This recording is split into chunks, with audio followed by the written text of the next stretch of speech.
Welcome to the debate. We are diving into a sector that is, well, it's perhaps the best illustration of India's surging consumer class, the coffee shop market.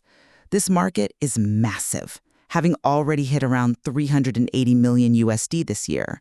But the real story is its explosive growth trajectory. We're talking a projection to pass $1 billion by 2033 with an 11.5% compound annual growth rate. And we're using a specific, very detailed business feasibility study as our core material today. It's the blueprint for a mid-range specialty coffee shop in Pune, which is a critical Tier 2 city. And this report, it gives us granular detail on a project that is expected to be highly successful. Precisely. And the material really compels us to ask a strategic question, one that's fundamental to any emerging market.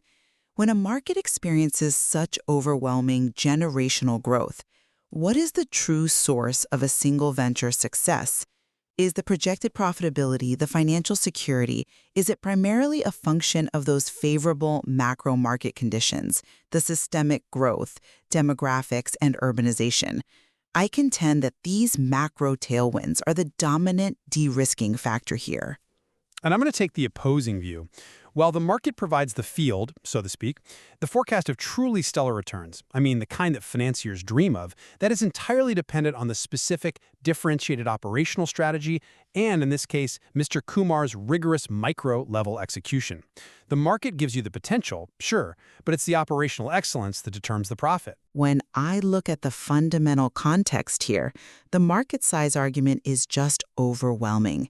India represents a negligible fraction, only about 0.5%, of the global coffee shop market, yet we're projecting branded outlets to nearly double to over 10,000 by 2030. This isn't just growth, it's a correction.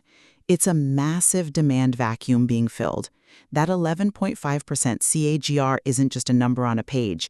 It is the systemic momentum that guarantees high traffic for any competently run establishment.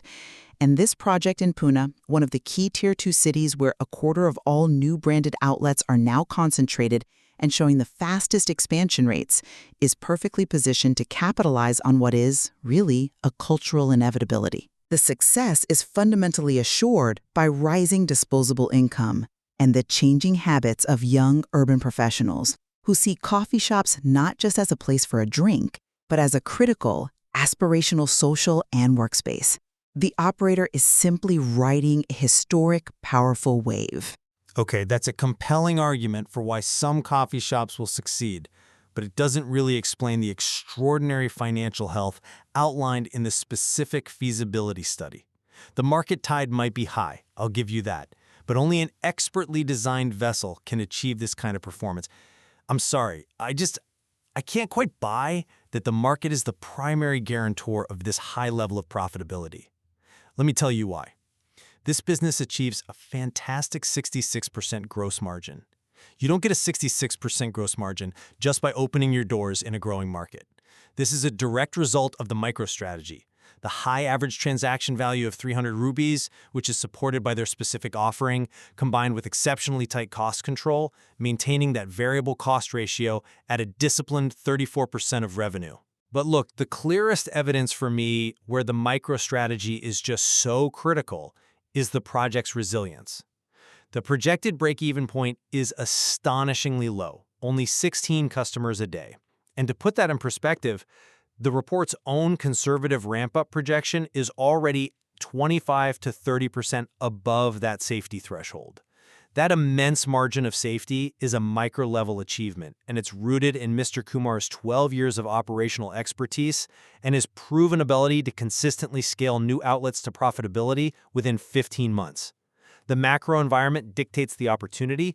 The unit economics are what's engineered for safety and maximum return. We both acknowledge the powerful unit economics, absolutely. But let's consider the nature of that financial engineering. You argue that the differentiating factor is their focus on specialty, single-origin Indian beans and trained baristas, supporting that premium price point of 300 to 350 rupees for specialty drinks, which then yields that 66% margin. You claim that without this differentiation, they'd be compressed by quick-service formats growing at an even faster 15% annually. But isn't this positioning just the price of entry for the aspirational market they're targeting? No, I think it's far more than an entry fee.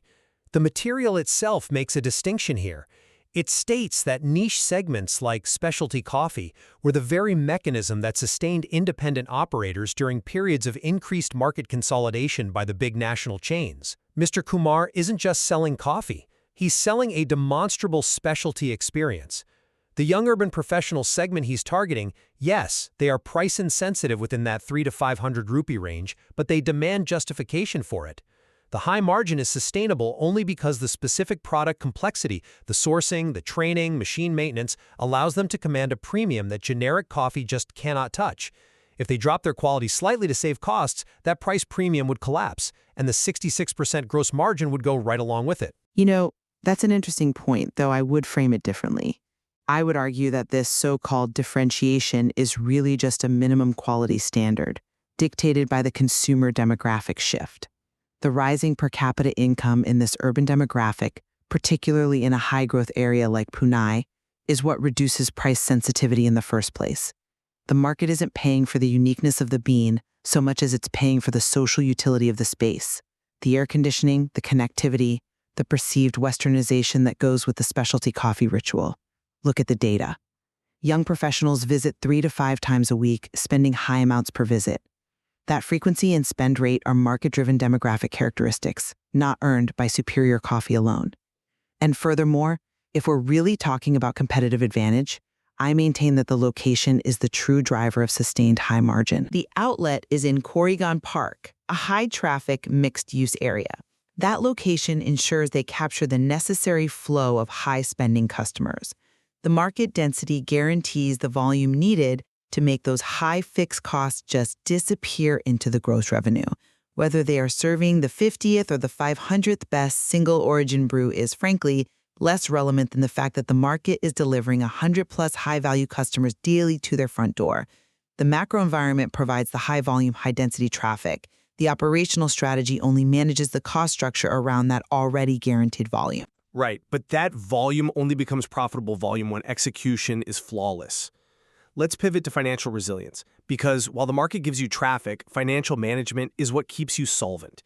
You pointed out the stunning debt service coverage ratio. The project moves from 1.47 in a conservative year 1 to an incredible 3.81 in year 2. So their debt repayment capacity nearly quadruples in 12 months. You attributed this exponential de-risking solely to market-driven volume scaling. Absolutely. That leap in debt repayment capacity is the clearest illustration that volume growth is the primary risk mitigation strategy here. When you have a market expanding at 11.5% annually and you're positioned in a Tier 2 expansion node, volume growth is a highly predictable event. The market scales the revenue, and scaling revenue fundamentally solves debt risk by leveraging that fixed cost base. The DSCR growth proves that the project quickly moves out of the realm of operational vulnerability and into a kind of macro momentum-driven security. I'm not convinced by that line of reasoning because it ignores the significant fixed cost vulnerability that plagues all retail commercial ventures. High fixed costs are the anchor around this project's neck. Rent alone is 1.2 lakhs, salaries are 1.3 lakhs, and together they dominate the 3.2 lakh total fixed monthly costs. That is a substantial overhead. Any economic sensitivity, a localized dip in discretionary spending, or an external shock could immediately erode that modest initial net profit of 7.27 lakhs in year 1. If they had just relied on market volume, the high fixed cost would immediately swallow any profit in that ramp-up phase. The low break-even, the need for only 16 customers daily, is the only thing preventing an early collapse. And that low break-even is not a market benefit. It is the direct result of Kumar's aggressive micro-level margin structure, the decision to run lean on manpower, and his success in optimizing the supply chain to keep variable costs at that precise 34%. If fixed costs were slightly higher, or if his sourcing was sloppy and pushed variable costs to 40%, if they just relied on macro trends alone, the DSCR would never achieve 1.47. It would be below 1, making the project totally unviable. The resilience, the safety net, is entirely micro-engineered. I can see that engineering a low break-even point is a vital operational achievement. It demonstrates excellent cost control. However, that control only becomes financially meaningful because the market is delivering the required volume to rapidly eclipse that break-even point and start generating that 66% margin on a large number of transactions. And that leads us directly to the complexities of operating in these secondary markets. You mentioned Mr. Kumar's experience as a critical asset. Indeed. The market is moving into Tier 2 cities aggressively, but this trend brings with it significant operational friction. The report itself cautions that success requires, and I'm quoting, understanding regional preferences and local competition dynamics. Tier 2 expansion is not just a cheap copy of a metro operation. It involves local bureaucracy, non-standard supply chains, and staff retention issues that differ vastly from Mumbai or Delhi. Mr. Kumar's specific credentials, his 4 years as an area manager for a quick-service franchise, specializing in expansion into these very secondary cities, and his proven track record of getting 3 new outlets to full profitability within 15 months, those are the specific assets mitigating this operational complexity. You simply cannot achieve a 130 customer daily average by year 3 without successfully navigating the specific challenges of procuring high-quality specialty beans consistently in Pune, managing local permitting, and training specialized baristas who are less transient than staff in metropolitan areas. These are deeply localized micro-level problems. The projected profitability is highly dependent on his proven ability to convert a theoretical market opportunity into a stable, operational reality in a totally unfamiliar environment. I understand the importance of competence, but let's consider the structural advantages that the market provides first.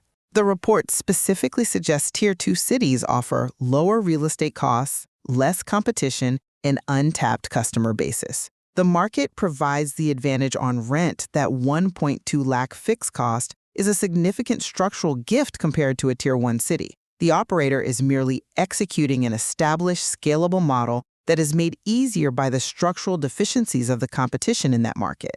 The report even offers this setup as actionable insight for any competent entrepreneur. And what's more, the ecosystem is evolving to reduce the reliance on individual genius. The emerging franchisee-invested, brand-operated model in India is designed specifically to solve these localized problems: sourcing, training, operational consistency through centralized systems and brand equity. This suggests that brand, power, established systems, and structural market advantages, all macro elements, are rapidly becoming more important than any one individual operator's unique, non-replicable skill set. Mr. Kumar is a highly competent manager, yes, but the market structure is what allows his competence to yield such extraordinary returns. If the market were mature and competitive, his competence would simply yield average returns. I disagree that his skill is merely replicable competence. If the Tier 2 operational complexity was so easily solved by macro trends, why is the bank loan recommendation so heavily predicated on the experienced promoter with operational track record? They aren't lending 40 lakh solely on a CAGR chart. They are lending on the personal guarantee of success provided by his specific experience in expansion and his demonstrated ability to minimize those fixed cost pressures. You are arguing that the market makes the operation easy. I argue that the operation is inherently difficult, but Mr. Kumar's specific knowledge makes it look easy. His micro-strategy converts the Tier 2 advantage, which is low rent, into security, the low break-even, by managing the operational disadvantage, the supply chain friction that's inherent in that expansion. That brings us to the core tension then: leverage. We agree that the fundamental momentum of India's consumer shift, supported by powerful demographic tailwinds and accelerated expansion into secondary markets like Pune, is the necessary initial condition for success. I maintain that this macro environment provides the critical leverage. The extremely favorable unit economics, including that 66% gross margin, are only accessible because the massive market opportunity supports both premium pricing and high volume simultaneously, thereby de-risking the high fixed costs. The market is the primary driver of profitability. And I would reaffirm that while the macro tailwinds provide the necessary opportunity, they are wholly insufficient to guarantee the projected high returns and financial security. The specific, engineered high-margin model, the defensive low break-even point of 16 customers daily, and the experienced management team are the indispensable, necessary conditions required to convert that market opportunity into the massive projected financial security, the 32.79 lakh net profit by year 3, and the stunning DSCR of 4.94. Without that stellar micro execution, financial discipline, and specific regional knowledge, the fixed costs inherent in the commercial space would quickly sink the venture, rendering the vast market growth completely irrelevant to this particular outlet's survival. It seems we stand at the nexus of two essential truths. One, that the opportunity must exist, and two, that the skill must be present to capture it. Precisely. The projected success depends on a fragile but a very rewarding equilibrium. A massive macro tide meeting precise specialized micro-level execution. The material provides robust evidence for both sides, inviting the listener to determine which factor provides the critical leverage for securing long-term viability in India's surging coffee market.